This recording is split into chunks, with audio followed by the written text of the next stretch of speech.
7, when it became an illegal matter, when my religion, my spirituality, my spiritual practices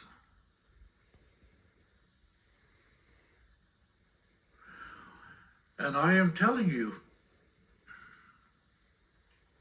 that my concept may be a twisted history, but this is my personal experience, my view of it. I speak of the indigenous apocalypse and the 4 horsemen of the indigenous apocalypse is the missionary, the Indian agent, the policeman, and the game warden who kept us in reserves away from our traditional territories, away from their environment. In residential schools, experimentation goes on with our diets. 1942 to about 1947, experiments going on, which are time bombs for now epidemics in our societies, known as tuberculosis, cardiovascular diseases.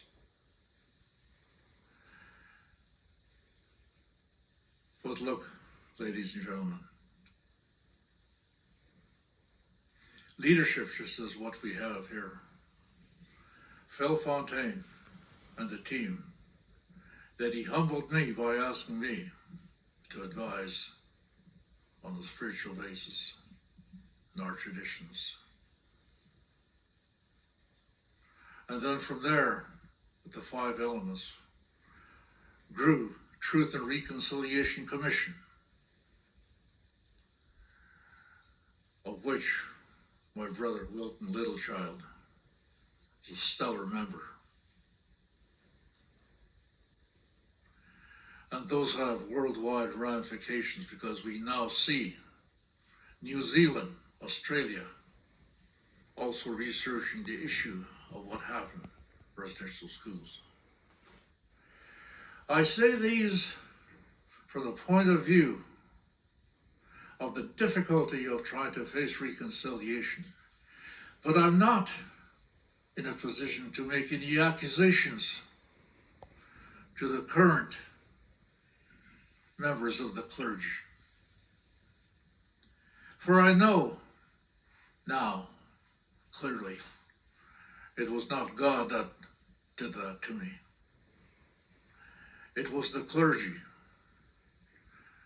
So what do we do about reconciliation? In my own humble way, I can tell you, and please accept my humble point of view on this. I recognize that there are people within the current clergy who suffer also from guilt, from shame of having been associated with the residential school system, which was not necessarily of their making. It was the system of terra nullius, discovery, where we are nothing but savages. We've come a long ways. So when I go to the Vatican and I'm able, from that little child who was 5 years old, trying to figure out and try to understand who the Pope is and how powerful he is, and that he is infallible. Infallibility meant to me at that time, he's incapable of making mistakes. So therefore, what he is doing, what he's authorizing, or partly perpetrating, maybe not directly,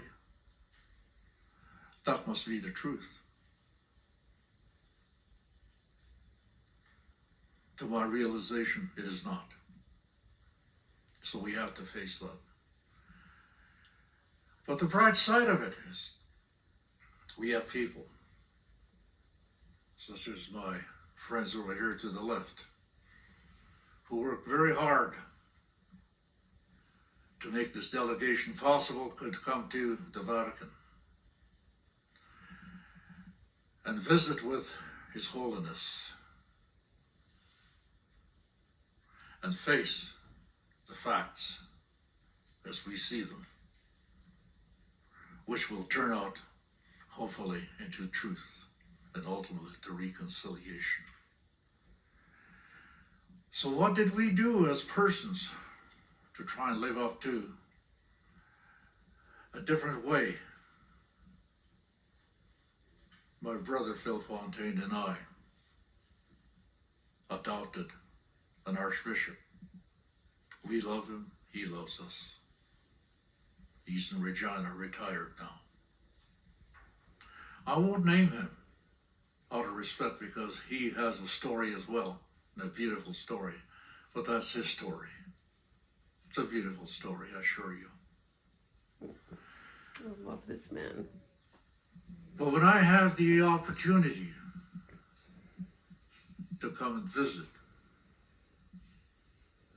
His Holiness, and I ask my dear friend, Archbishop Smith, is it possible for me to light my pipe in his presence?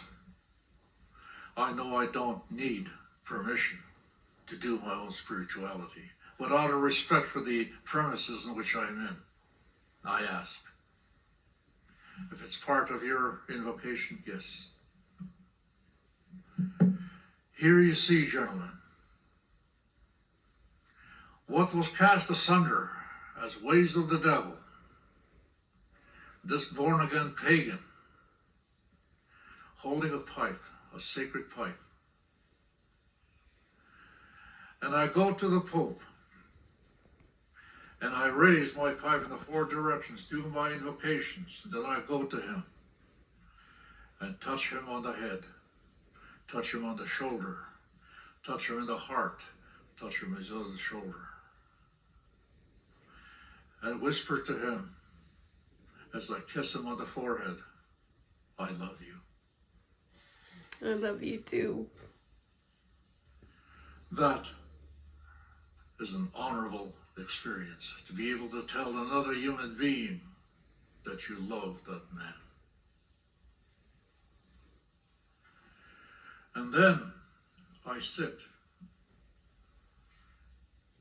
back and listen with pipe in hand as these beautiful people tell their stories of the themes that they want to present to His Holiness, and he's listening carefully, attentively. I know he's got sciatica. I know he's getting frail in his old age.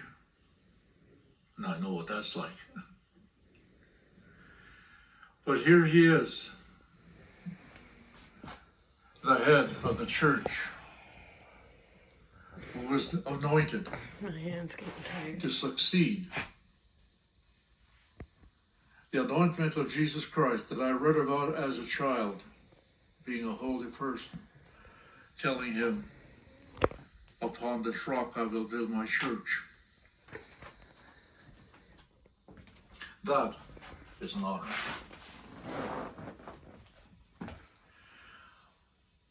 The question is not whether I believe in those stories. No more would I expect many of other orientations to believe in the stories that I tell in my spirituality. But nevertheless, they are the belief systems. They constitute my spirituality. And that's where I'm coming from. And I said in my invocation, I respect all spiritualities, all religions. For there's only one God, as each and every one of you understands that God. I won't take it any further than that because I'm not here to proselytize or convert anybody. I'm here to share with you my story. And then I go back the second time. And I know that the presentations are being made. I'm not part of those presentations directly because the words were chosen very carefully in consultation with the people that they represent. It's not for me to make any commentaries one way or another, but to support the heart and spirit of the presentations. And so, at the end, before we left, I gave him a pair of moccasins. I went back to him. Oh, Masicho, I gave him a pair of moccasins that told him. I did a little bit of background work. You were size 8s. These moccasins were made especially for you. That you would put them on, spiritually, figuratively. These are not the words I spoke to him, but that's the intent. Because I find that I'm communicating with this holy man. And I'm not holy, but he is.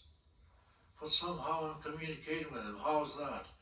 Because he is a human being with a heart and with compassion.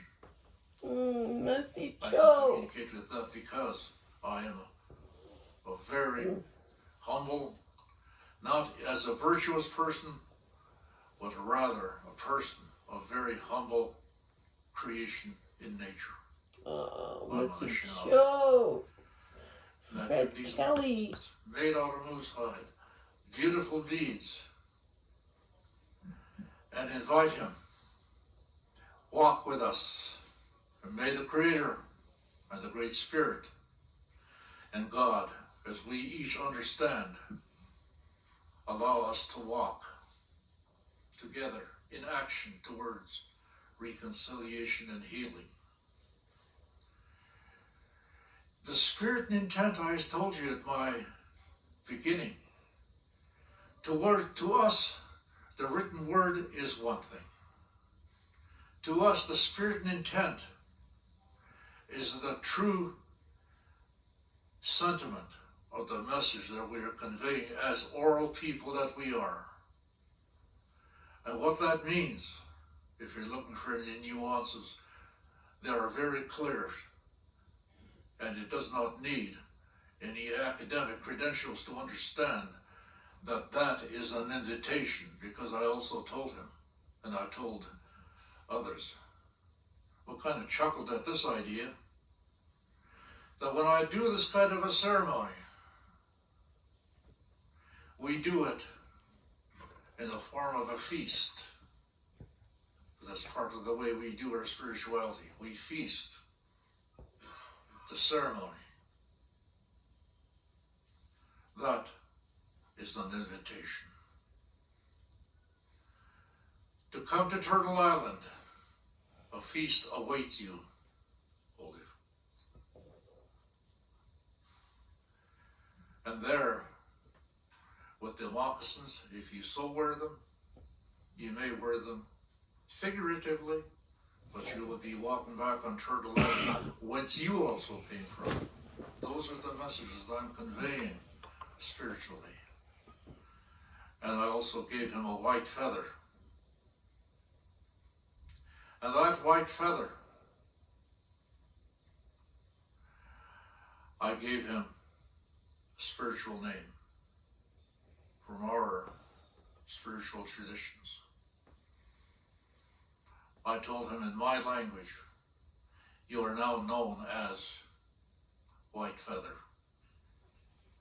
To commemorate the eagle that has joined and now flies with the white dove towards peace and harmony, leading towards ultimate reconciliation and healing, that we may be true brothers and sisters once by the Creator, the Great Spirit, God, as each one of us understands. Me Miigwech, Fred Kelly. Oh my God, I love that man. Oh, wow, Yeah, Fred lucky. Kelly.